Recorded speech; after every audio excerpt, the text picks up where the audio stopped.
Everyone, welcome back to my channel Riddhi official zone. तो दोस्तों, आज के इस वीडियो में आपके असेसमेंट फॉर लर्निंग की मैराथन क्लास लेके आई हूँ, जो कि आपके एग्जाम के पहले अगर आप लोगों ने इस पूरी मैराथन को एक ही में मोस्ट इंपॉर्टेंट टॉपिक मैंने पूरे डाल दिए हैं, जो कि आपके एग्जाम के लिए काफ़ी हद तक हेल्पफुल होंगे। ये वो मोस्ट इंपॉर्टेंट टॉपिक है जो सबसे ज़्यादा आपके एग्जाम में पूछे जाने वाले होते हैं। तो दोस्तों, अगर वीडियो पसंद आएगी तो आप लोग उसे लाइक ज़रूर कीजिएगा, क्योंकि काफ़ी हद तक इसमें मेहनत लगती है और आपके लाइक और कमेंट, अच्छे कमेंट से आप बहुत ज़्यादा मोटिवेट होता है कि कम से कम आप लोगों को हमारी मेहनत पसंद आती है।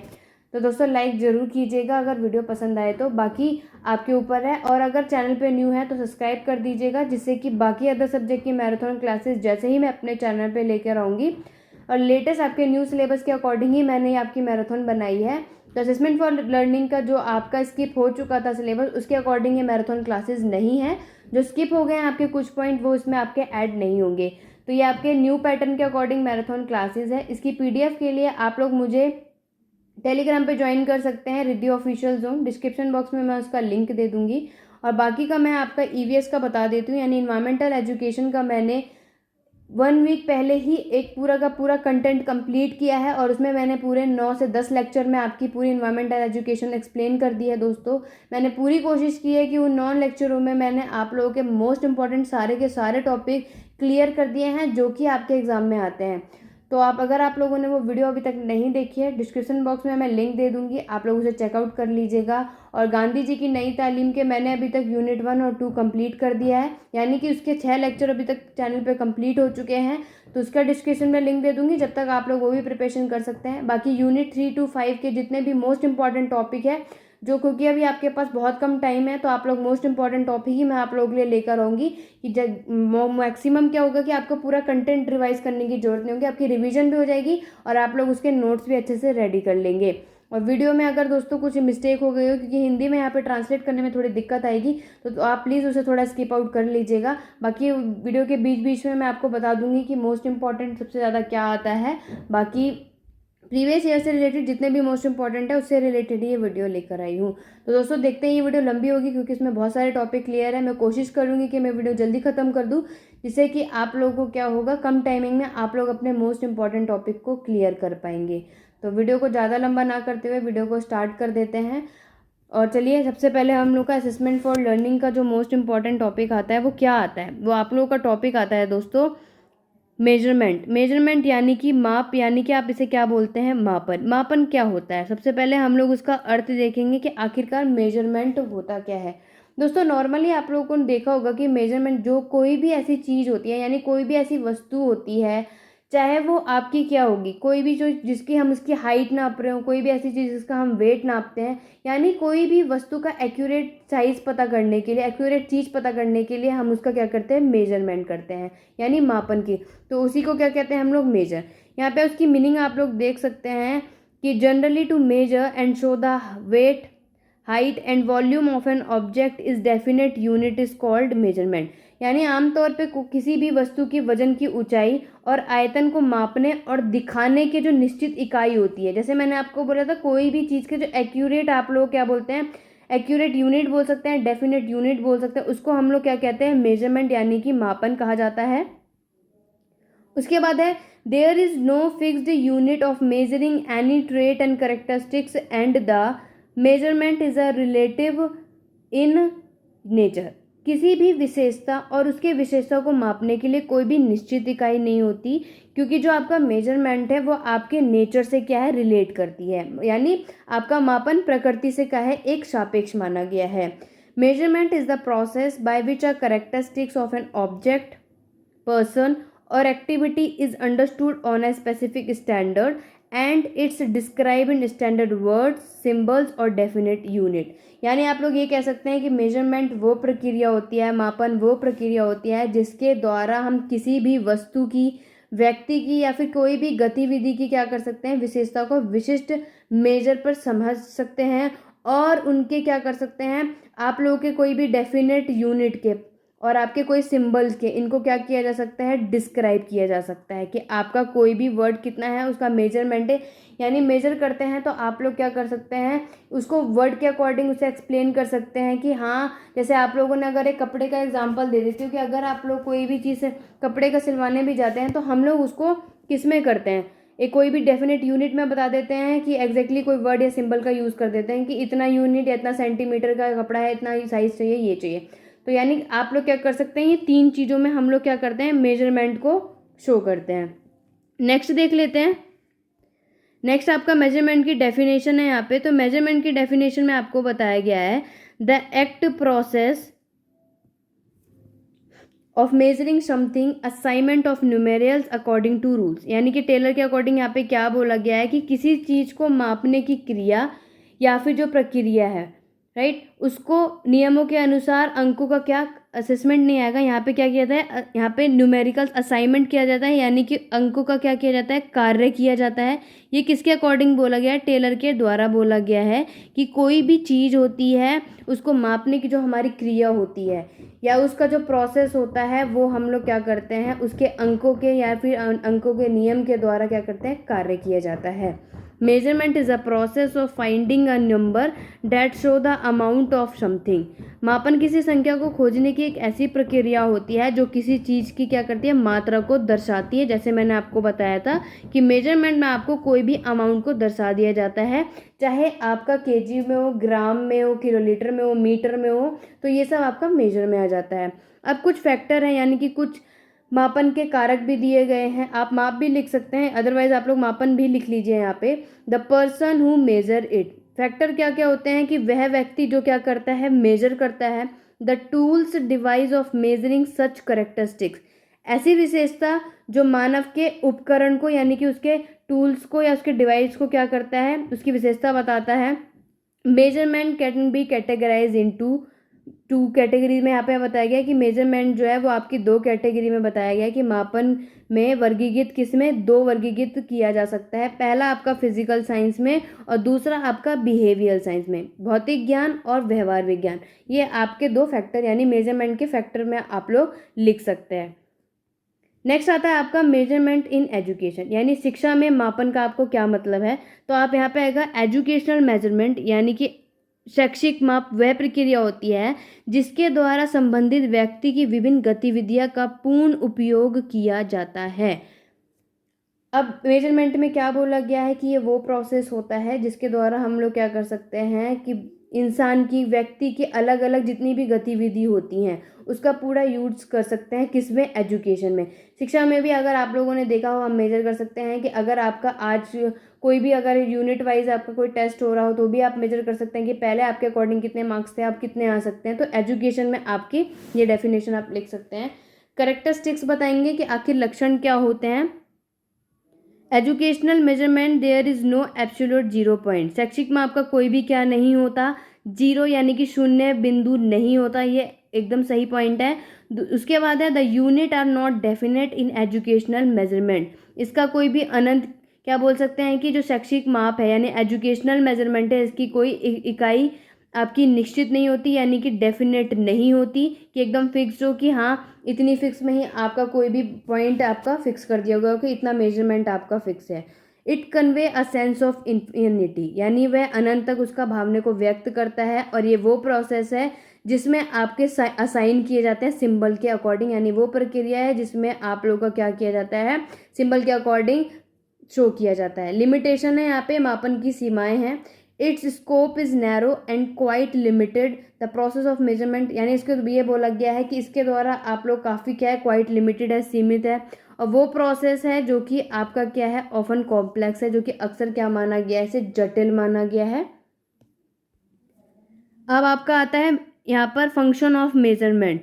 ये आप लोगों का मेजरमेंट लॉन्ग क्वेश्चन में आता है दोस्तों, तो लॉन्ग क्वेश्चन में आप लोग इसे जरूर कर लीजिएगा, क्योंकि लॉन्ग क्वेश्चन में क्या आता है ना कि इसमें सबसे ज़्यादा आप लोगों को पूछा जाता है कि मेजरमेंट का आपको पूरा फंक्शन और उसके बाद आपके टाइप्स और ये सब पूछे जाते हैं। तो अब आप लोग ये लिख सकते हैं कि करेक्टरिस्टिक्स क्या क्या थे। तो अगर आप लोगों से फंक्शन पूछ लिया जाए, अगर ये शॉर्ट में भी आता है तो आप लोग इनका एक्सप्लेन कर सकते हैं।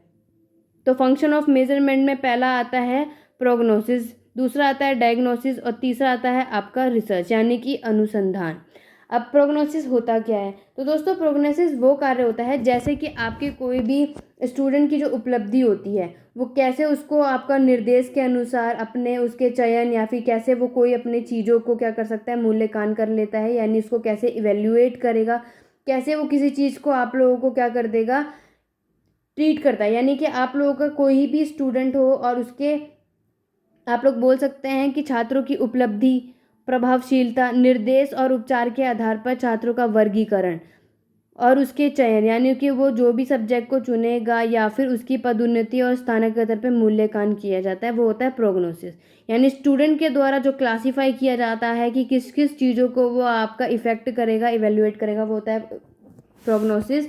डायग्नोसिस में क्या आता है, निदान ये निकलता है कि यह छात्र की कमजोरी को पहचाना करता है। जैसे कि प्रोग्नोसिस में आप लोगों को बच्चों को पहले ट्रीट कर दिया जाता है कि उसको आखिरकार किस टॉपिक में किस तरीके की प्रॉब्लम है। लाइक अगर आप स्कूल में पहले किसी को पढ़ा रहे हैं तो अब जब आप पढ़ा लेंगे उसके बाद बीच बीच में आप लोग बच्चों से क्वेश्चन भी करेंगे कि आखिरकार बच्चों को किसी चीज़ में दिक्कत आ रही है या फिर क्या हो रहा है। ओके, तो जो वो उसके बाद डायग्नोसिस मेथड में यही आता है कि इसमें आप छात्रों की क्या कर सकते हैं, कमजोरी को पहचान करते हैं और उनके लिए उपचार कार्य तैयार करने में सहायक करते हैं। यानी अगर किसी स्टूडेंट को कोई चीज़ समझने में प्रॉब्लम आती है, कोई चीज़ करने में दिक्कत आती है, तब डायग्नोसिस मेथड में क्या होता है कि उनके लिए प्रिपेयर किया जाता है कि कोई सिंगल सा मेथड या उसकी हेल्प करी जाती है कि वो किस तरीके से बच्चों को ईजी कर समझ में आ जाए या उसमें मदद कर पाए। It is helpful in establishing cause effect relationship, it can improve the instructional procedure. यानी इस कारण में क्या हो जाता है कि बच्चों को संबंध स्थापित करने में सहायक मिल जाती है और उनको निर्देशात्मक प्रक्रिया में वो सुधार कर सकते हैं। क्योंकि अगर हम लोग बच्चों को कोई भी मेथड होगा नहीं समझ आ रहा, अगर हम लोग उनकी इसमें हेल्प नहीं करेंगे तो वो बच्चा उसी में उलझा रह जाएगा। तो डायग्नोसिस मेथड में क्या होता है कि हम ऐसी क्रिया करते हैं, हम ऐसे कार्य को तैयार कर देते हैं, ऐसी कोई रेमेडी ले आते हैं जिससे कि बच्चा उसको जल्दी से समझ लेता है और वो अपने जो समझने की प्रक्रिया है उसमें धीरे धीरे क्या करता है, वो सुधार लेकर आ जाता है। उसके बाद है रिसर्च। अब रिसर्च में क्या होता है, रिसर्च यानी अनुसंधान। इसमें क्या होता है कि measurement provide more objective and dependable basis for research purpose, valid generalization can be made on the basis of accurate measurement. यानी इसमें जो आपके मापन के अनुसाधन का उद्देश्य के लिए सबसे बड़ा उद्देश्य होता है कि वो क्या करते हैं, भरोसेमंद आधार प्रदान करते हैं और इसमें अपना एकदम एक्यूरेट, आप लोगों का बोल सकते हैं आप लोग कि एक्यूरेट मेजर के आधार पर वो अपना क्या कर लेते हैं, जनरलाइज किया जा सकता है कि वो एक्चुअली में उनका मेन पर्पस क्या है, आखिरकार वो रिसर्च कर लेंगे। अब टॉपिक उनको क्लियर हो गया तो वो आगे भी बढ़ सकते हैं। उसके बाद नेक्स्ट आपका टॉपिक आता है इवैल्यूएशन। अब इवैल्यूएशन आपका उसके बाद नेक्स्ट टॉपिक आता है। इसमें आप लोगों की डेफिनेशन यानी मीनिंग और डेफिनेशन देख लेते हैं। तो इसमें आपका आ जाता है meaning, evaluation is a broader term than the measurement. अब इसमें क्या बोला गया है कि मूल्यांकन जो होता है वो माप की तुलना में एक व्यापक शब्द है। कैसा है, एक ब्रॉडर टर्म है। Evaluation is the systematic assessment of the design implementation for the result of an initiative for the purpose of learning और डिसीजन मेकिंग। अब इसमें आपको क्या मीनिंग दे रखा है कि जो इवैल्यूएशन होता है वो हमारे सीखने और हमारे निर्णय यानी डिसीजन लेने के उद्देश्य में एक पहल करता है कि हम आखिरकार जो हमारा परिणाम है, जो हमारा रिजल्ट है, उसको कैसे हम इनिशिएट करेंगे और कैसे उसको हम लोग व्यवस्थित रूप में इवैल्यूएट कर सकते हैं। क्योंकि अगर इस इवैल्यूएशन के प्रोसेस में वो होता है कि अभी जैसे कि आप लोगों के स्कूल में होता है कि पूरे टर्म आपको पढ़ा दिया जाता है और एट द एंड आप लोगों का एग्ज़ाम लिया जाएगा, यानी कि अब आपका इवैल्यूएशन यानी मूल्यांकन किया जाएगा कि आखिरकार बच्चों को अभी तक कितना समझ में आया। तो इवैल्यूएशन एक तरीके से वही होता है कि बच्चों को अब जज करने का टाइम आएगा, उनका यूनिट टेस्ट लिया जाएगा, उनके फाइनल टर्म एग्जामिनेशन कराए जाएंगे और बच्चों से बीच बीच में चीज़ें पूछी जाती हैं। ये आपके इवैल्यूएशन में आ जाता है। डेफिनेशन आप लोग लिख सकते हैं, evaluation is the process of determining to what system of evaluation objective are being realized। यानी मूल्यांकन यह निर्धारित करने की प्रक्रिया करता है कि जो उनके उद्देश्य उनकी कौन कौन सी प्रणाली महसूस करी जा रही है, उनका रियलाइज किया जाता है। और इवैल्यूएशन का आप लोग शॉर्ट टर्म में यहाँ पे हाईलाइट करके लिख सकते हैं कि इवैल्यूएशन किसके बराबर होता है, मेजरमेंट प्लस वैल्यू जजमेंट, यानी माप के लिए और प्लस मूल्य निर्णय के लिए। जैसे मैंने आपको बताया था दोस्तों कि इवैल्यूएशन में आपका मेजरमेंट सबसे पहले आता है। बिना मेजरमेंट के इवैल्यूएशन की डेफिनेशन का भी कोई मतलब नहीं होगा, क्योंकि इवैल्यूएट तभी करेंगे अगर जब आप बच्चों का मापन क्रिया को जान सकते हैं। तो इवैल्यूएशन यानी कि मेजरमेंट और दो तरीके के होते हैं, पहला होता है क्वांटिटेटिव और दूसरा होता है क्वालिटेटिव। तो ये आपका एक तरीके से नेक्स्ट टॉपिक बोल सकते हैं जो कि आपका मोस्ट इंपॉर्टेंट टॉपिक है आपके एग्जाम के लिए, जिसमें आपका 4 नंबर का इसका डिफरेंशिएट भी पूछ लेता है। तो क्वांटिटेटिव और क्वालिटेटिव यानी मात्रात्मक और गुणात्मक के बारे में जान लेते हैं।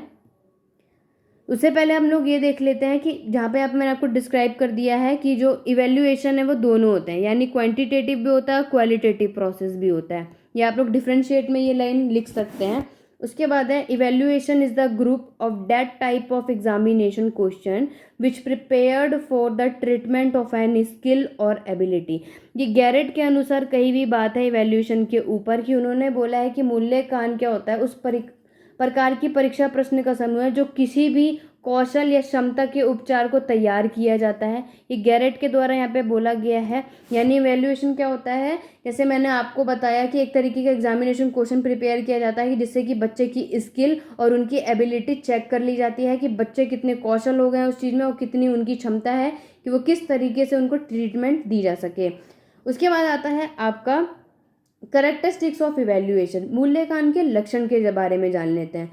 तो इवैल्यूएशन का यहाँ पे आप लोग पॉइंट है दोस्तों, आप लोग एग्जाम में इसी तरीके से लिखेंगे, क्योंकि आप लोग के काफ़ी हद तक मुझे कमेंट ये भी आ रहे थे कि आखिरकार आंसर को किस तरीके से लिखे। तो मैंने कोशिश की है कि पीपीटी आप लोगों की यानी प्रेजेंटेशन इसी तरीके से शो किया है कि आप लोग एग्जाम में इसी तरीके से डायग्राम या फिर टेबल या फिर किसी भी तरीके से शो कर सकते हैं।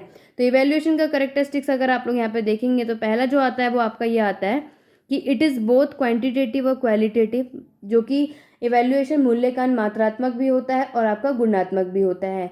और दूसरा ये होता है कि it is a continuous process, एक सतत प्रक्रिया है। यानी इवैल्यूएशन मूल्यांकन जो आपकी कॉन्टिन्यूस प्रोसेस है ये रुकती नहीं है, क्योंकि ये कॉन्टिन्यूस प्रोसेस इसलिए होती है कि बच्चा अगर आप उसे मूल्यांकन करेंगे उसके बाद जब उसके सुधार करवाएंगे, उसमें सुधार करने के बाद फिर से इवैल्यूएशन करना इंपॉर्टेंट है, इसलिए कि कॉन्टिन्यूस प्रोसेस है, ये रुकता नहीं है।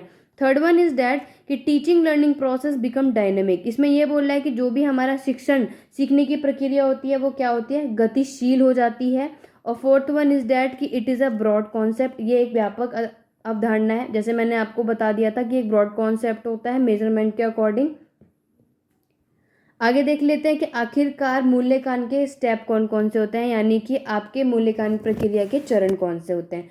पहला होता है, आप लोग यहाँ पे देखेंगे कि सबसे पहला होता है आपका ये वो इवैल्यूएशन, आपको मैंने बताया कि एक कॉन्टिन्यूस प्रोसेस होता है जो कि continuous to birth and end of his her death, यानी आपकी मृत्यु पर समाप्त हो जाती है।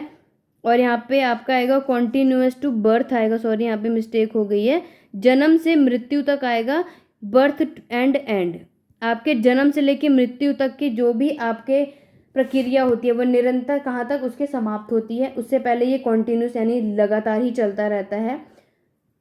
आपका स्टेप है यहाँ पे ऑब्जेक्टिव, सबसे पहले आप लोग यहाँ पे क्या कर लेंगे, अपने स्टेप देख सकते हैं। ऑब्जेक्टिव है, इवैल्यूएशन है, लर्निंग एक्टिविटीज़ है, और यहाँ पे क्या है, कॉन्टेक्ट है। कि पहले आपका इवैल्यूएट करेंगे, उसके बाद आपका देखेंगे कि बच्चे की लर्निंग की एक्टिविटीज़ यानी शिक्षण की गतिविधि क्या है, उसके बाद बच्चे के क्या क्या उद्देश्य हैं, और उसमें आपका कॉन्टैक्ट यानी संपर्क में बताएंगे क्या क्या उसमें क्वालिटीज़ हैं। तो ये आपके स्टेप्स हैं, आप लोग इसी तरीके से शो कर लीजिएगा। उसके बाद मूल्यांकन की आवश्यकता किस किस में आता है। पहला आएगा इम्प्रूवमेंट ऑफ इंस्ट्रक्शन, यानी कि आप क्या करेंगे, इम्प्रूवमेंट करेंगे, पाठ्यक्रम में परिवर्तन लाएंगे, करिकुलम को बदलेंगे। उसके बाद करेंगे to attain success in teaching, यानी अध्यापन की सफलता में आप लोग प्राप्त करेंगे। प्रमोशन ऑफ बेटर लर्निंग, आप बच्चे को क्या करेंगे, बेहतर शिक्षा के लिए बढ़ावा देंगे। ये आपका इवैल्यूएशन में सबसे ज़्यादा जरूरी है। और फिफ्थ पॉइंट आएगा active incentive. Okay, active incentive का मतलब होता है, तो आप लोग फिफ्थ वाले पॉइंट के यहाँ पे हिंदी नहीं लिखे, मैं यहाँ पे बता दे रही हूँ कि फिफ्थ वाले पॉइंट को आप लोग ये कह सकते हैं कि प्रोत्साहन के रूप में आप लोग इसमें कार्य कर सकते हैं, ये आपका फिफ्थ पॉइंट आएगा। तो हिंदी वाले स्टूडेंट के लिए मैं यहाँ पे लिख दे रही हूँ कि प्रोत्साहन के रूप में कार्य करें। ये वाला पॉइंट आपका फिफ्थ पॉइंट का है जो कि यहाँ पे स्किप हो गया दोस्तों। तो इवैल्यूएशन की आपका क्या आ जाएगा, कुछ आवश्यकताओं के बारे में है। आगे देख लेते हैं इवैल्यूएशन के ऑब्जेक्टिव के बारे में, यानी कि उसके उद्देश्य देख लेते हैं। तो उसके उद्देश्य में आपको बताया गया है कि there are two objective of evaluation in social studies, यानी कि सामाजिक अध्ययन में अगर मूल्यांकन को देखेंगे तो इसके दो उद्देश्य होते हैं। पहला होता है जनरल ऑब्जेक्टिव ऑफ इवैल्यूएशन और दूसरा होता है स्पेसिफिक, यानी कि जनरल और स्पेसिफिक, ये आपके इवैल्यूएशन के दो उद्देश्य होते हैं। उसके बाद है टाइप्स ऑफ इवैल्यूएशन, इसे ज़्यादा एक्सप्लेन करने की नीड नहीं है, ये आपके अगर लॉन्ग में आएगा शॉर्ट में आएगा तो आप उसमें भी बीच में डाल सकते हैं।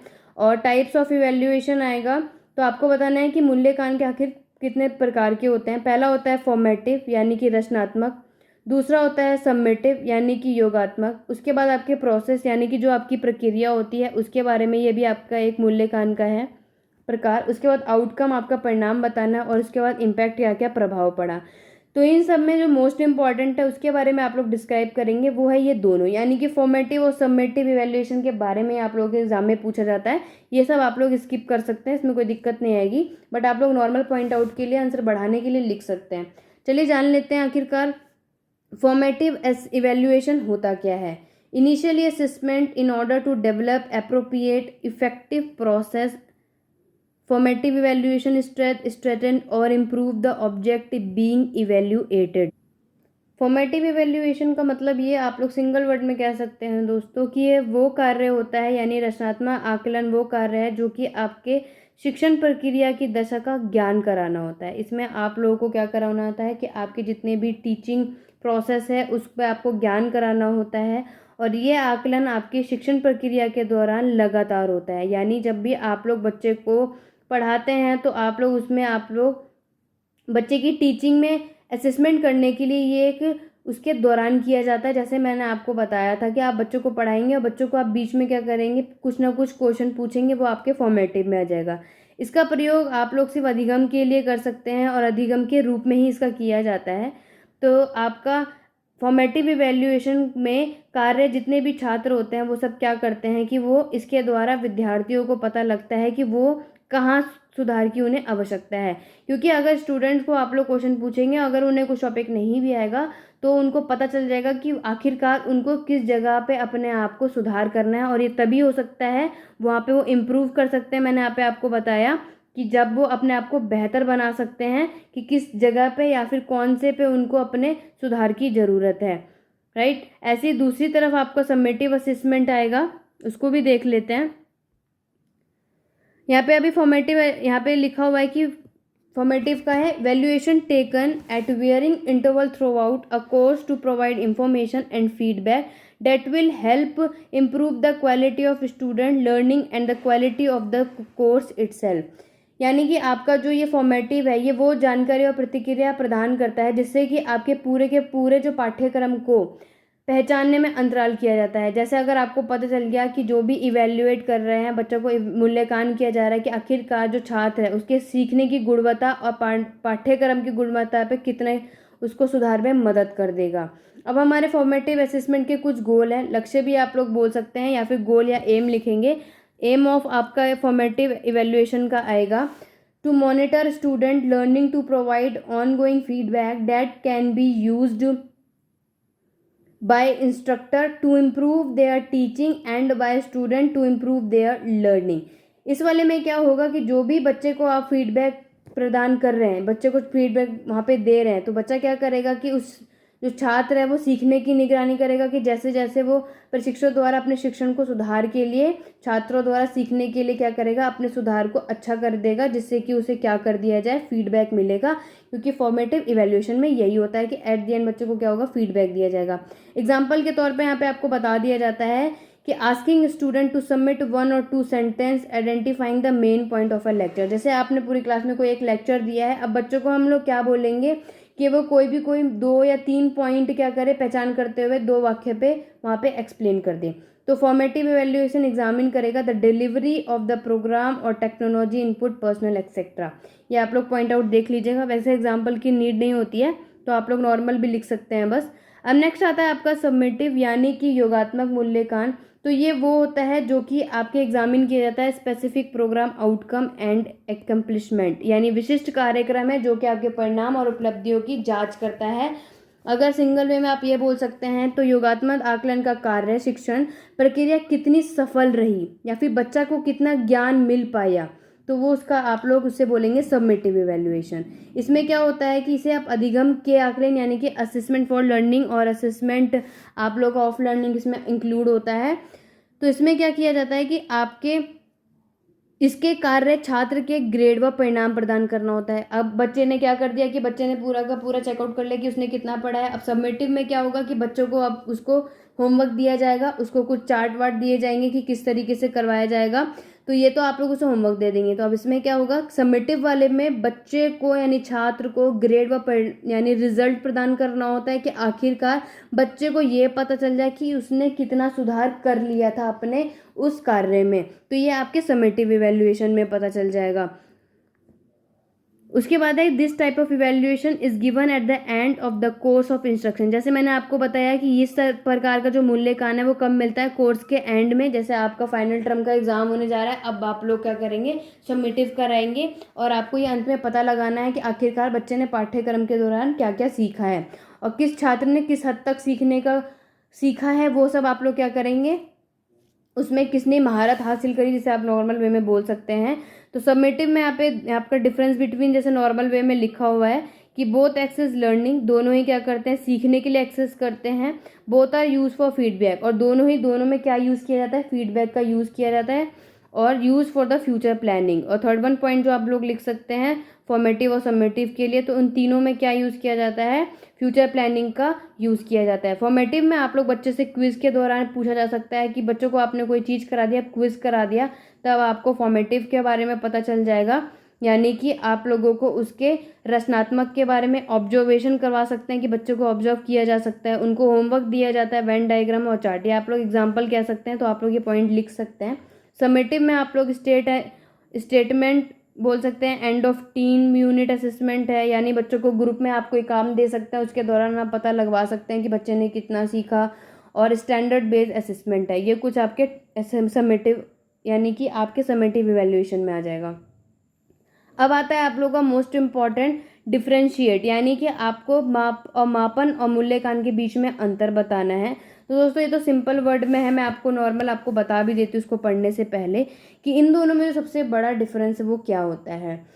जो आपके, जिसे आप लोग सिंबल बोल सकते हैं। इसके बाद में आपको पेपर में एक और आता है लाइक फॉर्मेटिव और समेटिव, उसका भी बताऊंगी। सबसे पहले इजी, सबसे इजी मैं आप लोग का डिफरेंशिएट लेके आई हूँ। आप लोग ऐसे आसान तरीके से नोट्स बना सकते हैं कि जो मेजरमेंट होता है वो एक ओल्ड कॉन्सेप्ट होता है, यानी कि एक पुरानी अवधारणा है, और इवैल्यूएशन देखेंगे तो एक नई कॉन्सेप्ट में इंक्लूड होता है।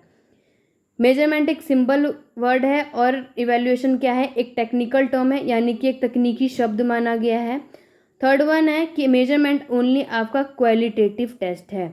याद रखिएगा कि मेजरमेंट आपका क्या है, क्वालिटेटिव टेस्ट है, और इवैल्यूएशन आप लोगों का क्वालिटेटिव प्रोग्रेस एंड बिहेवियर दोनों ही माना जाएगा, यानी कि गुणवत्तात्मक क्या है, आपकी प्रगति और आपके व्यवहार परिवर्तन का परीक्षण किया जाता है। मेजरमेंट यानी उसका फोर्थ पॉइंट में लिखेंगे इसका स्कोप इज़ नैरो, यानी कि जो उसका दायरा है वो बहुत ज़्यादा संकीर्ण है, और नेक्स्ट वाले का स्कोप बहुत ज़्यादा वाइडर है। उसके बाद है कि मेजरमेंट की जो क्वालिटीज़ है वो आर मेजर्ड एज होल, यानी कि उसका जो आपका क्वालिटी आप बता सकते हैं वो आप लोग क्या कर सकते हैं, समग्र रूप से नाप सकते हैं, मेजर किया जा सकता है। और इवैल्यूएशन की क्वालिटीज़ बताएं तो मेजरमेंट आज सेपरेट यूनिट, यानी कि आपको इस सिंगल यूनिट को ही आप लोग इसमें मेजर किया जा सकता है। इसमें कोई भी एक्सटर्नल नहीं होता, बल्कि इसमें नो एक्सटर्नल, यानी कि आपको बोलेगा कि कोई भी बाहरी चीज़ें इसमें इंक्लूड नहीं होती हैं। और मूल्यांकन में आप लोगों का एक्सटर्नल और इंटरनल दोनों इंक्लूड होते हैं, यानी कि आपकी बाहरी और आंतरिक दोनों ही स्थिति आपके इवैल्यूएशन में इंक्लूड की जाती है। उसके बाद 7th पार्ट है evaluation is not a part of measurement. Evaluation क्या है, इसमें मैंने आपको बताया था कि इवैल्यूएशन क्या है, वो मेजरमेंट पे यानी कि मूल्यांकन माप का हिस्सा नहीं है, बल्कि मेजरमेंट आपका क्या है, एक इवैल्यूएशन का हिस्सा है। एग्जाम्पल के तौर पे आप लोग मेजरमेंट का ये बोल सकते हैं, यानी आप 8वां पॉइंट यानी 8th पॉइंट ये बोल सकते हैं कि how much an individual performance has taken place as a score in one subject, यानी एक विषय में बच्चे के स्कोर के रूप में एक व्यक्तिगत प्रदर्शन कितना हुआ है वो मेजर किया जा सकता है। और दूसरा आपका इवैल्यूएशन में गुड, बैड और नॉर्मल ये सब चीज़ें आपके एक्सेट्रा, यानी कितना अच्छा बच्चे ने उस चीज़ में सक्सेस किया है या फिर कितना बुरा किया है या फिर वो नॉर्मल रहा एक्सेट्रा, और भी बातें चीज़ आ जाती है जो मैंने आपको बताया था। तो ये तो आपका मेजरमेंट और इवैल्यूएशन का क्या हो जाएगा, अंतर स्पष्ट हो जाएगा। और आप लोग 7 से 8 पॉइंट इतने बहुत ज़्यादा सफिशिएंट है, इससे ज़्यादा लिखने की ज़रूरत नहीं है। पॉइंट आउट आपको बढ़ाना है, तो जब अगर सिंगल आप लोगों को डिफ्रेंशिएट पूछ लिया जाएगा लॉन्ग में, तो आप लोग मेजरमेंट और इवैल्यूएशन के क्या कर सकते हैं, इससे पहले मीनिंग और डेफिनेशन लिख देंगे। उसके बाद आप लोग मेजरमेंट और इवैल्यूएशन क्या कर सकते हैं, मीनिंग और डेफिनेशन लिखने के बाद आप लोग उनका डिफरेंशिएट कर देंगे। तो इतने में आपका नंबर बहुत है और ज़्यादा आप लोगों को लिखने की ज़रूरत नहीं है। आगे देख लेते हैं। नेक्स्ट पॉइंट जो आता है वो आपका आता है असेसमेंट फॉर लर्निंग और असेसमेंट ऑफ लर्निंग। जैसे मैंने आपको पीछे बताया कि इसी में ही आप लोगों का सीखने का आकलन और सिखाने का आकलन, ये दोनों किस में चीज़ में आप इंक्लूड होता है। असेसमेंट फॉर लर्निंग क्या होता है? असेसमेंट मतलब जो सीखने के लिए मूल्यांकन किया जाता है, ये एक इट इज़ अ फॉर्मेटिव। पीछे आप फॉर्मेटिव असेसमेंट में पॉइंट लिख सकते हैं कि एक असेसमेंट फॉर लर्निंग भी कहा जाता है, यानी कि एक रचनात्मक प्रक्रिया है। It is use to receive feedback on your learning. Assessment for learning में क्या किया जाता है कि इसमें आपका प्रयोग किया जाता है कि आखिरकार जो स्टूडेंट्स हैं उनकी सीखने की प्रतिक्रिया कितनी है, वो उन्होंने कितना प्राप्त कर लिया था। It enable teacher to use information about student knowledge understanding, student की नॉलेज उनकी कितनी अंडरस्टैंडिंग है और उनकी skill to inform their teaching. यानी जो शिक्षक है उनको अपने शिक्षण को सूचित करने के लिए कि ज्ञान, यानी कि छात्र ने कितने ज्ञान नॉलेज को और कितनी उन्होंने अंडरस्टैंडिंग कर ली, उनके बारे में जानकारी क्या कर सकते हैं, उपयोग करने में सक्षम बन जाते हैं। Assessment provide in immediate feedback both to the learner and to adults one developing knowledge skill and while learning in actual helping. मूल्यांकन क्या करता है, इवेल्युएट क्या करता है कि जो आपके शिक्षार्थी हैं और जो दो आपके वयस्क, दोनों का तत्काल प्रतिक्रिया प्रदान करता है कि किसने क्यों कितने आपके नॉलेज को, कितने स्किल को विकसित कर रहा है और वास्तविक रूप में कितनी मदद कर रहा है कि वो उन्होंने कितना सीख लिया है। और असेसमेंट ऑफ लर्निंग देखेंगे, it occur at the end of year, जो कि मैंने आपको बताया था कि असेसमेंट ऑफ लर्निंग यानी कि आप लोग इसे समेटिव असेसमेंट भी कह सकते हैं, समेटिव के नाम से जान सकते हैं। और ऊपर वाला आप लोगों का होता है फॉर्मेटिव। एक पॉइंट आप लोग यहाँ पे आराम से लिख सकते हैं दोस्तों। और ये आपके कब होता है, पूरे के पूरे वर्ष के आखिरी में, यानी आप लोगों के ईयर के आखिरी में किया जाता है। क्या? Assessment of learning. It is summative, जो कि मैंने आपको बताया कि एक योगात्मक है। इट इज़ फॉर ग्रेडिंग और रिपोर्ट कार्ड। इसमें किस लिए यूज़ किया जाता है असेसमेंट ऑफ लर्निंग? कि बच्चे के आखिर रिपोर्ट कार्ड, क्या बच्चों को ग्रेड देने के लिए कि आखिरकार बच्चे ने कितना सीखा, उसके लिए बच्चों को क्या किया जाता है, समेटिव, यानी कि उनको ग्रेड और रिपोर्ट कार्ड प्रोवाइड की जाती है। It is use to make judgment about student performance in relation to provisional standard. यानी इसका उपयोग कब किया जाता है कि बच्चों के जो प्रोविजनल स्टैंडर्ड है उनके संपर्क में उन्होंने छात्र के प्रदर्शन के बारे में निर्णय लेने के लिए किया जाता है कि आखिरकार बच्चे ने पूरे के पूरे साल में किस तरीके से अपना प्रदर्शन दिखाया है, एवरेज है, हाई है, या फिर जैसा भी बच्चे ने प्रतिक्रिया दिखाई है उसके बारे में पूरा असेसमेंट ऑफ लर्निंग में यानी वो निर्णय लिया जाता है। अब आप लोगों का नेक्स्ट टॉपिक आता है ओपन बुक एग्जामिनेशन सिस्टम। तो दोस्तों उससे पहले मैं आपको एक चीज़ और बता देती हूँ, यहाँ पे समेटिव और फॉर्मेटिव का डिफरेंशिएट भी होता है। तो उसके कुछ यहाँ पे नॉर्मल पॉइंट मैं आपको बता देती हूँ जिससे आपको इजी रहेगा कि अगर उसका डिफरेंशिएट करना हो, जैसे कि आप लोग ये डायग्राम के अकॉर्डिंग इससे शॉर्ट में लिख सकते हैं, बट अगर मैं आप लोगों को नॉर्मल भी बताऊँ तो आप लोग उसमें क्या क्या पॉइंट और लिख सकते हैं। सिंपल शब्दों में आप लोग यहाँ पे एक पॉइंट और लिख सकते हैं कि अगर आपका फॉर्मेटिव और आप लोगों का समेटिव आ जाएगा यानी कि रचनात्मक में, तो आप यहाँ पे बता सकते हैं कि जो रचनात्मक यानी कि जो फॉर्मेटिव होते हैं उसमें आप लोग एक पॉइंट ये भी लिख सकते हैं कि वो आपका अधिगम के लिए, आकलन के लिए यूज़ किया जाता है। एक पॉइंट आप लोग इसके लिए यहाँ पे लिख सकते हैं कि अधिगम के लिए इसका प्रयोग किया जाता है। डिफरेंशिएट में आप लोग ये भी यूज़ कर देंगे। और समेटिव में आपका दूसरा होता है, इसमें क्या आता है कि अधिगम का आकलन के लिए यूज़ किया जाता है। जैसे मैंने आपको पीछे बताया असेसमेंट फॉर लर्निंग और असेसमेंट ऑफ लर्निंग। तो हिंदी में यहाँ पे इसलिए डिस्क्राइब कर रही हूँ क्योंकि इंग्लिश वाले स्टूडेंट का तो मैं यहाँ पे बता ही रही हूँ, इसलिए हिंदी में लिख रही हूँ कि अधिगम का आकलन के लिए आपका समेटिव आता है। एक डिफरेंशिएट आप लोग ये भी लिख सकते हैं। और दूसरा आपका जो आएगा वो किसके लिए आएगा कि जो भी आपके रचनात्मक आकलन होता है यानी कि आपका जो फॉर्मेटिव इवेल्युएशन होता है उसमें क्या करते हैं कि कार्य छात्रों का क्या किया जाता है, बच्चों को इसमें पृष्ठ पोषण प्रदान किया जाता है कार्य छात्रों को, यानी पृष्ठ पोषण कि बच्चे ने आखिरकार कितना कार्य किया। राइट, तो आप यहाँ पे लिख सकते हैं कार्य छात्र का पृष्ठ पोषण प्रदान करता है, पोषण प्रदान करना है। तो ये आपका फॉर्मेटिव में आएगा।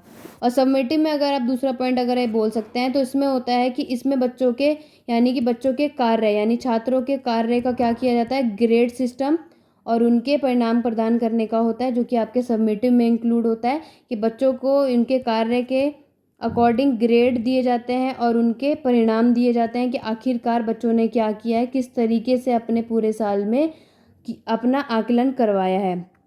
परिणाम प्रदान करने का होता है। ठीक, तो आप लोग ये 2 पॉइंट भी लिख सकते हैं जिससे कि आप लोगों को हेल्प होगा। चलिए नेक्स्ट देख लेते हैं आखिरकार आपका ओपन बुक एग्जामिनेशन, जो कि आप लोगों का मोस्ट इंपॉर्टेंट टॉपिक है। खुली किताब का मतलब क्या है? It examine are allowed to consult their notes, text book and other appropriate material while answering question. इसमें क्या बोला गया है कि ओपन बुक एग्जामिनेशन सिस्टम क्या होता है? ये वो प्रोसेस होता है जहाँ पर जो आपके परीक्षार्थी हैं उनको प्रश्न का उत्तर देते समय अपनी कक्षा में नोट्स या पाठ्य पुस्तक या बुक मिल जाए या फिर कोई ऐसी सामग्री मिल जाए जिनमें उन बच्चों को क्या बोल दिया जाए, ओपन बुक एग्जामिनेशन। जैसे आप ये बोल सकते हैं कि एग्ज़ाम में आप लोगों को चांस मिल जाए कि किस तरीके से आप लोग बुक खोल के, अगर टीचर ने या एग्जामिनर ने आपको परमिशन दे दी है, कि किस तरीके से आप लोग अपने या तो क्लास के नोट्स से या फिर स्कूल के या फिर कोई भी बुक से, टेक्स्ट बुक से या फिर कोई ऐसा कोई अप्रोप्रिएट मटेरियल जिसमें आपका क्वेश्चन का आंसर दे रखा हो वो प्रोवाइड हो जाता है। ये तो होता है आपका ओपन बुक एग्जामिनेशन सिस्टम।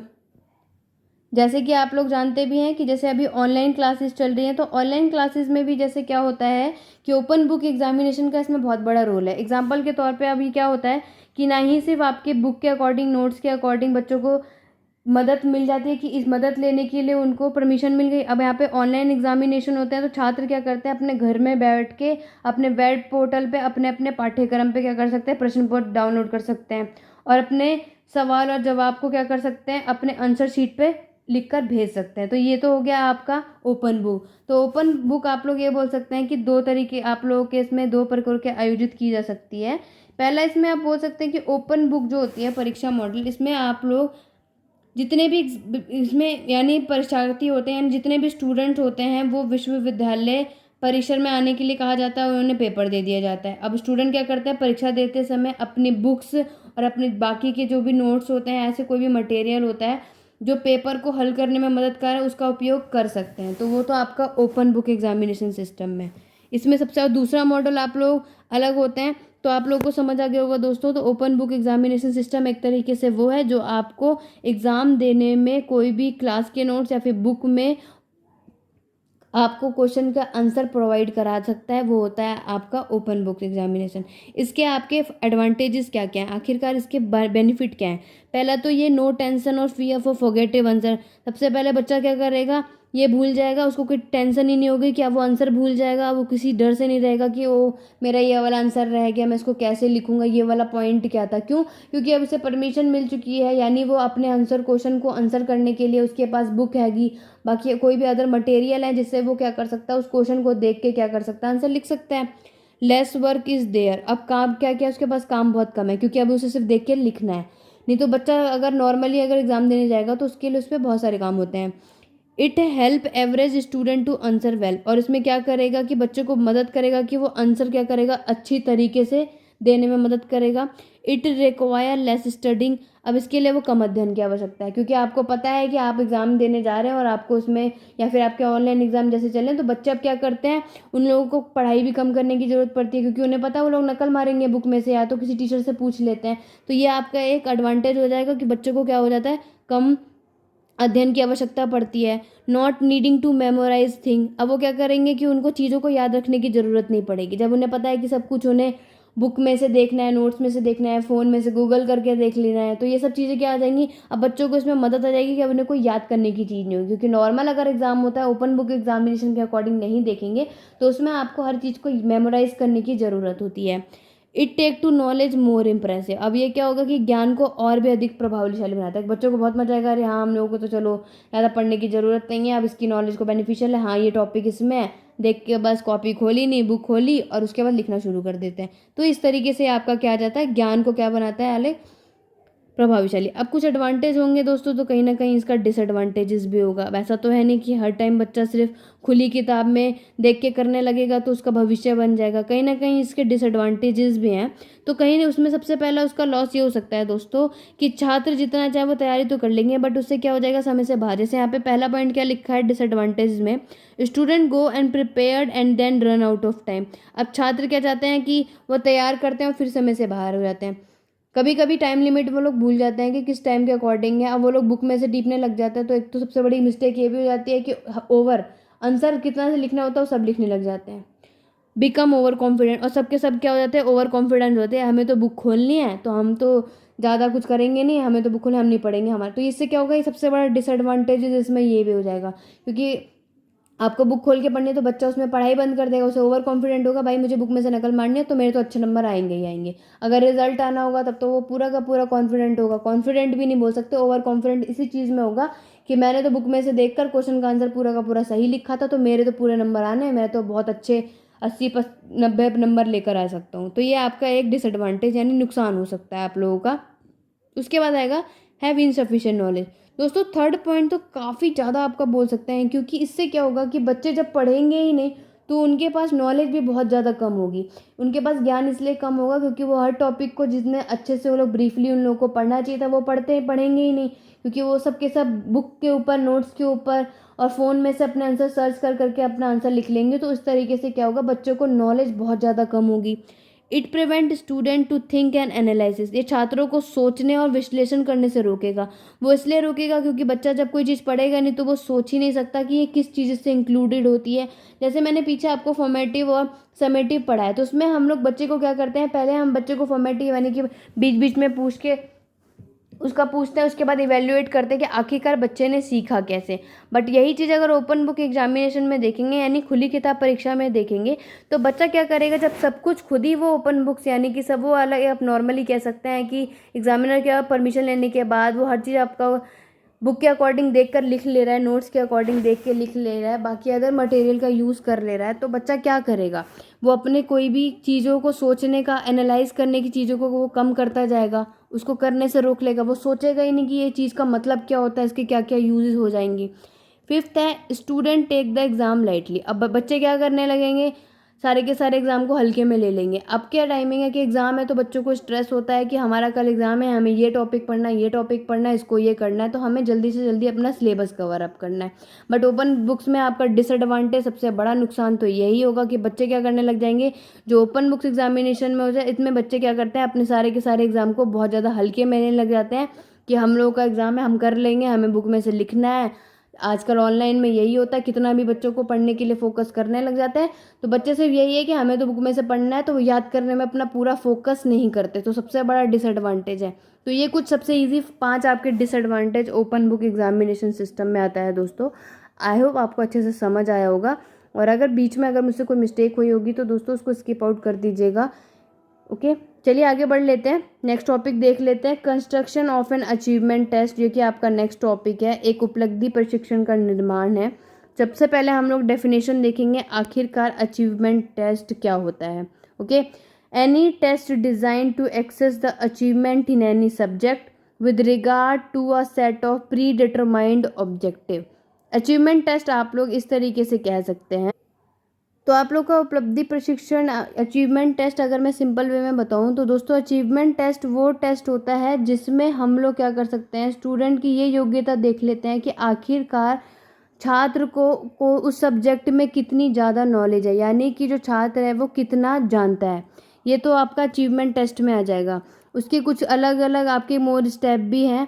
पहला आएगा प्लानिंग ऑफ टेस्ट, यानी कि प्रशिक्षण उसका ये पता करने के लिए कि आखिरकार बच्चे को कितनी नॉलेज है उस टाइप में, तो ये बताएंगे। दूसरा आपका आएगा preparation of a design for the test, प्रशिक्षण के लिए एक डिज़ाइन तैयार करेंगे बच्चे को ये तैयार करने के लिए कि आखिरकार बच्चा कितना जानता है, उसकी उस सब्जेक्ट में या उस टॉपिक पे कितने अच्छे से वो योग्यता है। तो उसके लिए हम लोग क्या करेंगे, उसकी एक टेस्ट का पहला स्टेप हम लोग ये करेंगे कि उसके टेस्ट के लिए प्लानिंग करेंगे, उसके बाद डिज़ाइन करेंगे। प्रिपरेशन ऑफ द ब्लूप्रिंट यानी मोस्ट इंपॉर्टेंट है, अभी डिस्क्राइब करूँगी। हम लोग क्या करेंगे कि ब्लूप्रिंट बनाने की तैयारी करेंगे, राइटिंग ऑफ आइटम, उसके बाद प्रिपेयरिंग ऑफ द स्कोरिंग की एंड मार्किंग स्कीम। उसके बाद हम ये प्रिपेयर करेंगे कि कौन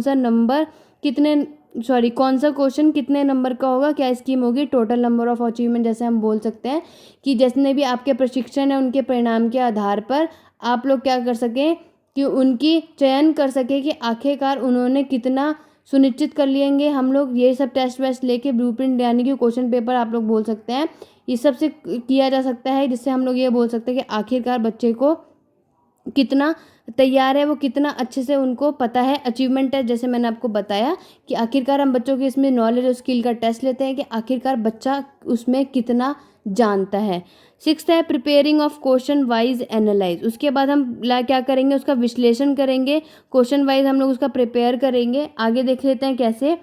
प्लानिंग ऑफ टेस्ट में जैसे आपको बता सकते हैं कि प्लानिंग ऑफ टेस्ट में आप लोग ये बोल सकते हैं सिंपल वे में कि ऑब्जेक्टिव ऑफ द टेस्ट। हम लोग पहले क्या करेंगे कि हम ये देखेंगे कि आखिरकार हमारा उद्देश्य क्या है टेस्ट लेने का।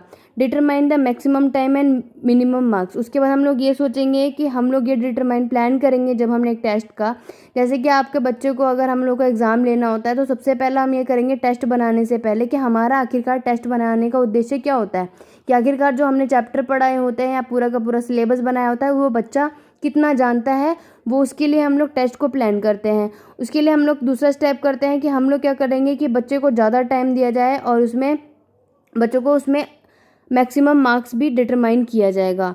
सेकंड जो हम लोग करते हैं वो करते हैं preparing of a design for the test, यानी कि आप लोगों के लिए प्रशिक्षण के लिए एक डिज़ाइन तैयार किया जाएगा। उसमें ये तैयार करने के लिए उसमें क्या क्या चीज़ों का ध्यान रखने हैं वो आपको बता देते हैं। कुछ यहाँ पे इंपॉर्टेंट फैक्टर है जो कि आप लोग कंसीडर किए गए हैं टेस्ट को डिज़ाइन करने के लिए। पहला है वेटेज टू ऑब्जेक्टिव, यानी कि आप लोगों का ये देखेगा कि उसका उद्देश्य क्या, कि कितना वेटेज होना चाहिए आपके पूरे का पूरा टेस्ट का। उसके बाद उसका मेन कंटेंट क्या होगा, कितने क्वेश्चन होंगे, और वेटेज ऑफ डिफ़िकल्टी लेवल, यानी कि हम लोग वो स्तर देखेंगे कि आखिरकार आप लोगों के क्वेश्चन का कितना डिफ़िकल्टी लेवल होना चाहिए। अगर जैसे कि आप लोग नॉर्मल क्वेश्चन पेपर भी रेडी करते हैं तो हमें पता होता है कि क्वेश्चन में जो लॉन्ग क्वेश्चन होता है उसे किस तरीके से शो करेंगे, और शॉर्ट और वेरी शॉर्ट में कितने हद तक हम लोग बच्चों से क्या कर लेंगे, डिफ़िकल्टी लेवल तक पहुंचा सकते हैं। यहाँ पे हिंदी मीडियम वालों में आप लोग हर जगह वेटेज लिखा है, सॉरी, यहाँ पे आप लोग महत्व लिख सकते हैं कि आखिर उसका उद्देश्य का मेन मोटिव क्या है। तो आप लोग यहाँ पे क्या सब लिख सकते हैं, यहाँ पे उसका महत्व लिख सकते हैं। अब वेटेज टू कंटेंट, यानी कि आप लोग सामग्री का आखिरकार उसका महत्व क्या है, उसका मेन इंपॉर्टेंस क्या है, वो रेडी करेंगे। This indicate the various aspect of the content to be tested and to weightage to be given to the difficult aspect. जैसे यहाँ पे बताया गया है कि जितने भी आपके परीक्षण में जाने वाली सामग्री है वो अलग अलग जितने उसके पहलू हैं उसमें कुछ आपके महत्वपूर्ण क्या बताए गए हैं एस्पेक्ट में आपके। जैसे आपको बता दिया कंटेंट है, पहला आप लोग ये बोल देंगे कि सब्जेक्ट का टॉपिक नंबर 1 है जो कि आपका 15 नंबर का होगा और ये 60% के बेस पे। जैसे आप लोगों का पेपर आ रहा है जैसे दोस्तों बीएड सेकेंड ईयर वाले का, तो आप लोग ये बोल सकते हैं कि पहला जो कंटेंट हम ये बोलेंगे कि लॉन्ग क्वेश्चन हम लोग तैयार कर लेते हैं, वो आपका 15 नंबर का होगा जो आपके वेटेज कवर करेगा। उसके बाद आप लोगों का आ जाएगा शॉर्ट क्वेश्चन के अकॉर्डिंग। शॉर्ट क्वेश्चन यानी जितने कि आपके जो कि 10 नंबर के होंगे वो आपका पूरे के पूरे होल सिलेबस का 40% होगा। तो टोटल आप इसी तरीके से निकाल सकते हैं कि 25 नंबर का पेपर है, पूरा का पूरा वेटेज आपका हो जाएगा कि सबसे ज़्यादा जो वेटेज है आपके पूरे क्वेश्चन पेपर में वो किसका है, सब टॉपिक 1, यानी आप लॉन्ग क्वेश्चन का वेटेज हाई बोल सकते हैं। ठीक है, तो इस तरीके से आपका कंटेंट हो जाएगा।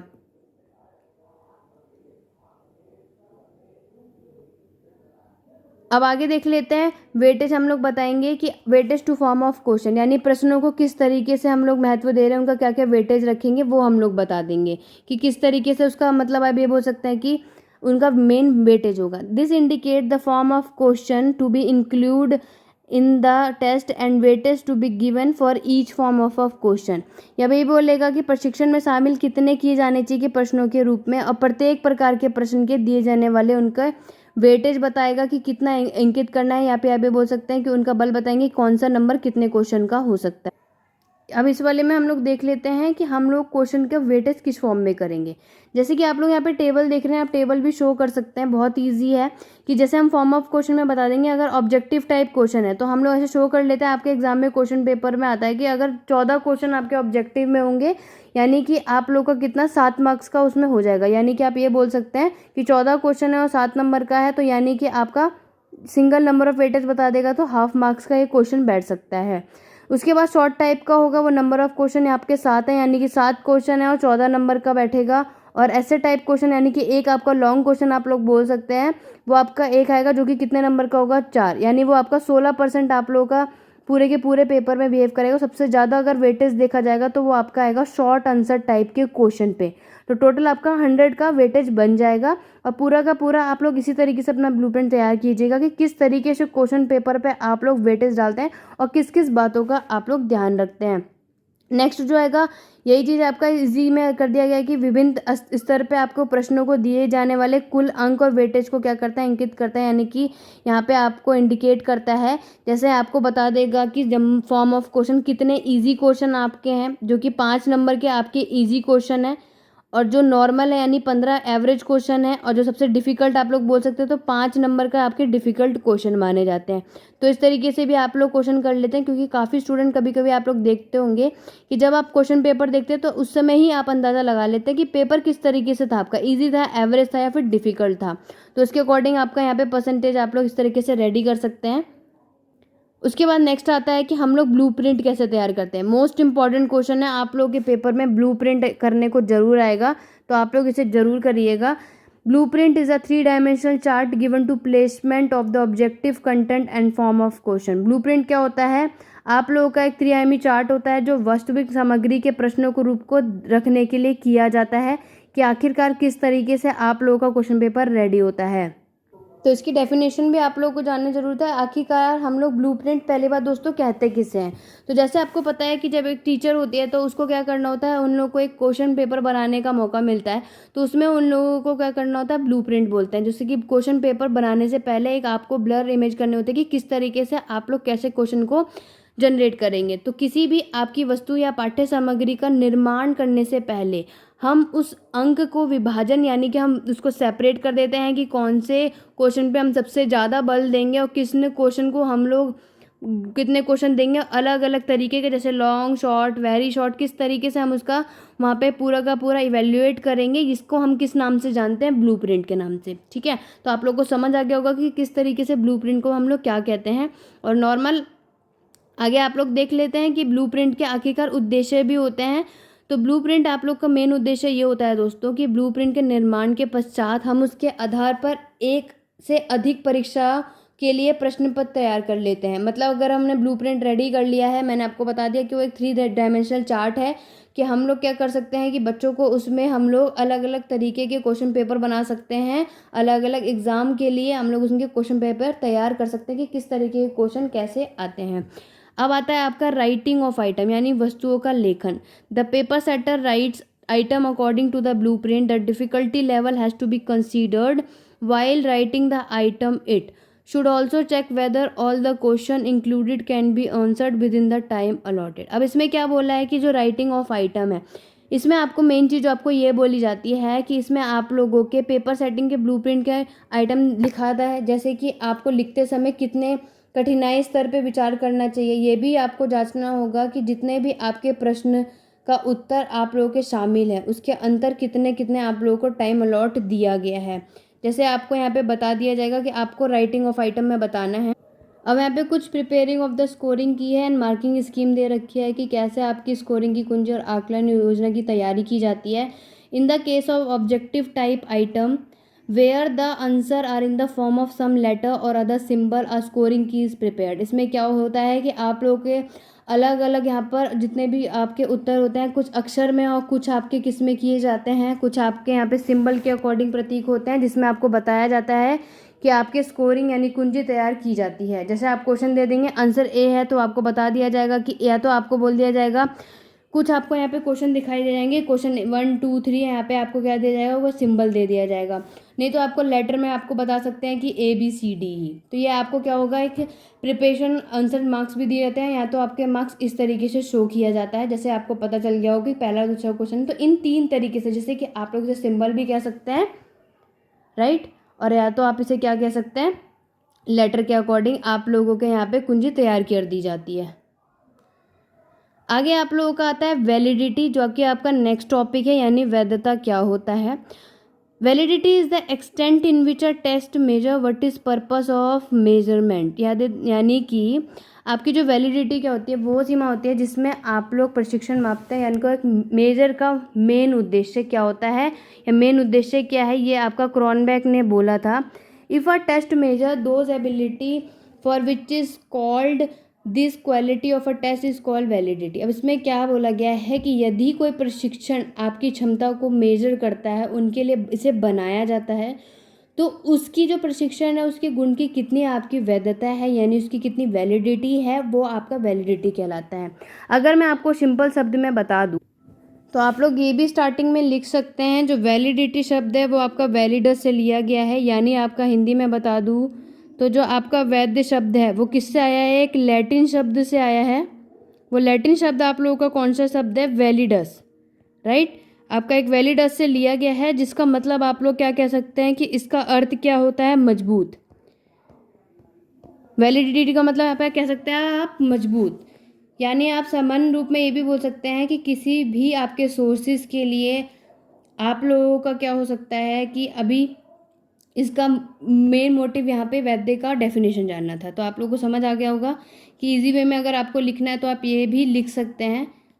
आगे देख लेते हैं। वैसे तो मेन बहुत सारे वैलिडिटी के आते हैं, आप लोग ये डेफिनेशन सिंपल वे में लिख सकते हैं कि कोई भी आप लोगों को कंस्ट्रक्टिव टेस्ट की क्वालिटी की एबिलिटी मेजर करनी होती है तो वो हमारी वैलिडिटी होती है।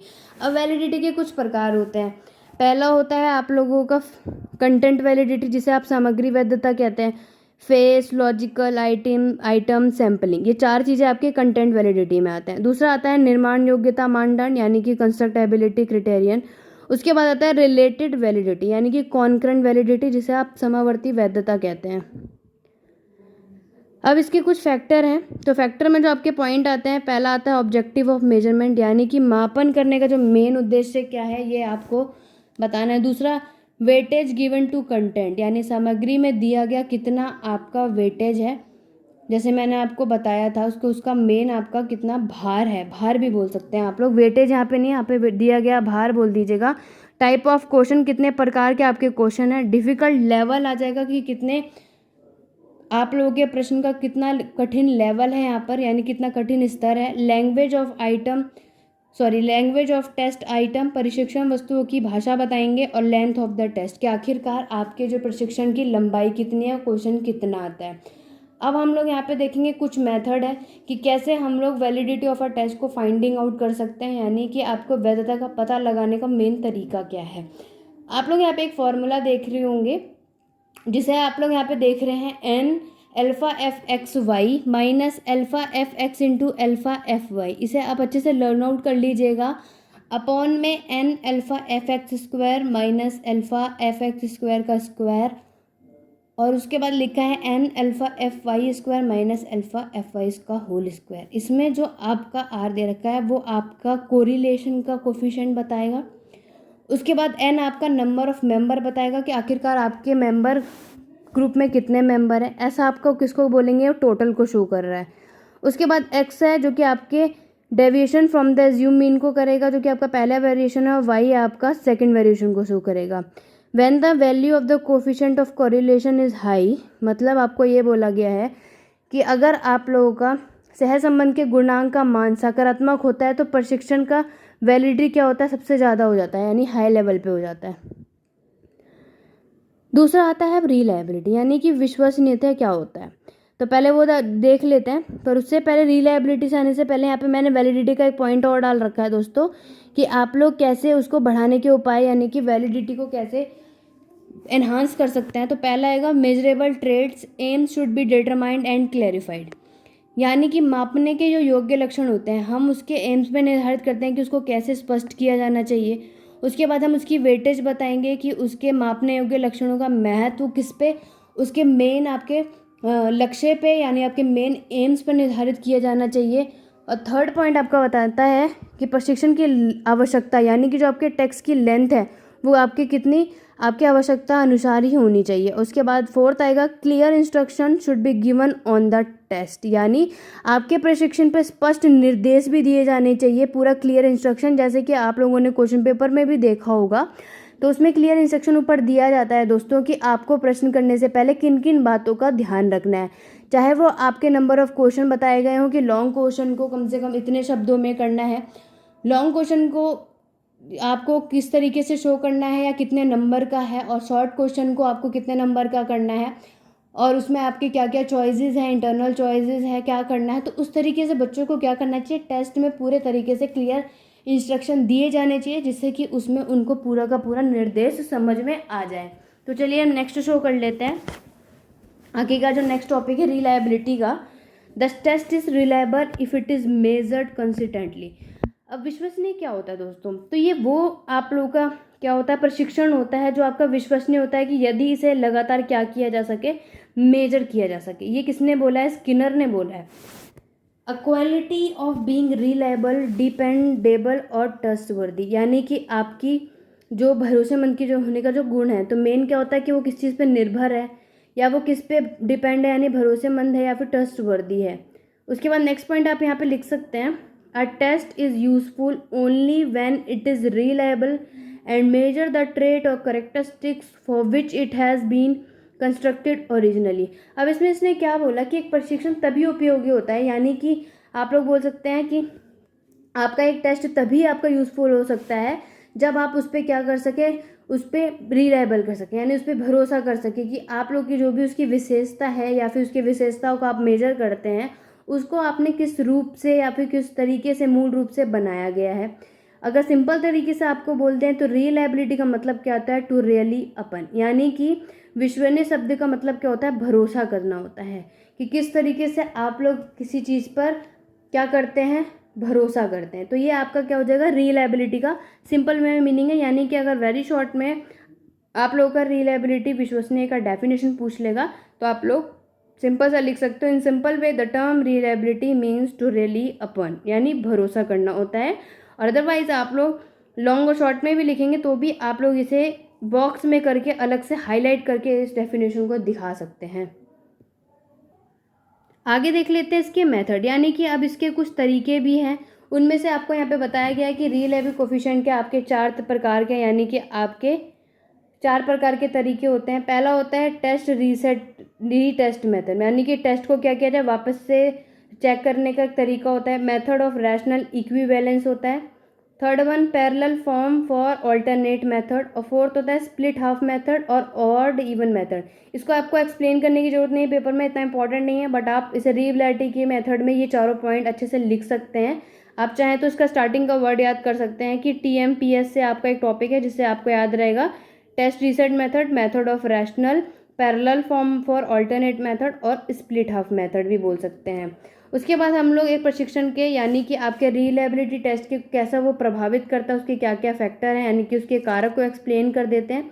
फर्स्ट आता है कि आप लोग का लेंथ ऑफ अ टेस्ट, आपकी प्रशिक्षण की कितनी लेंथ है। उसके बाद आपको बताएगा कि लेवल, यानी कि टेस्ट का आपका लेवल कितना ज़्यादा हद तक कठिन है, उसका उद्देश्य बता देगा और उसकी रेंज बता देगा, यानी कि उसकी सीमा बता देगा कि आखिरकार आपकी उस टेस्ट की क्षमता कितनी है। और उसके बाद लास्ट बताता है मेथड ऑफ रिलायबिलिटी, यानी कि विश्वसनीयता के कितने हद तक तरीके हैं। अब आगे इसका मेथड बताएंगे कि कैसे आप लोग इसको बढ़ाने के तरीके बता सकते हैं। जैसे मैंने आपको पीछे बताए थे, तो इसके 2 तरीके हैं, यानी कि 2 मेथड यहाँ पे शो कराए हैं मैंने। Pay special attention to those factor which are necessary for the reliability of a test, यानी कि आपको क्या करना है कि आपको उन कारकों पे विशेष ध्यान देना है जो कि आप लोग प्रशिक्षण को क्या करते हैं, विश्वसनीय के लिए आवश्यकता, यानी कि जरूर मानते हैं। रिलायबिलिटी टेस्ट के लिए आप लोग क्या मानते हैं, नेसेसरी मानते हैं, जरूरी मानते हैं। Control the those factor which diminish the reliability of a test, आप क्या करेंगे, उन कारकों को नियंत्रित करेंगे जो किसी प्रशिक्षण को विश्वसनीय को क्या कर देते हैं, कम कर देते हैं, उनको आप लोग फैक्टर को कम कर देंगे।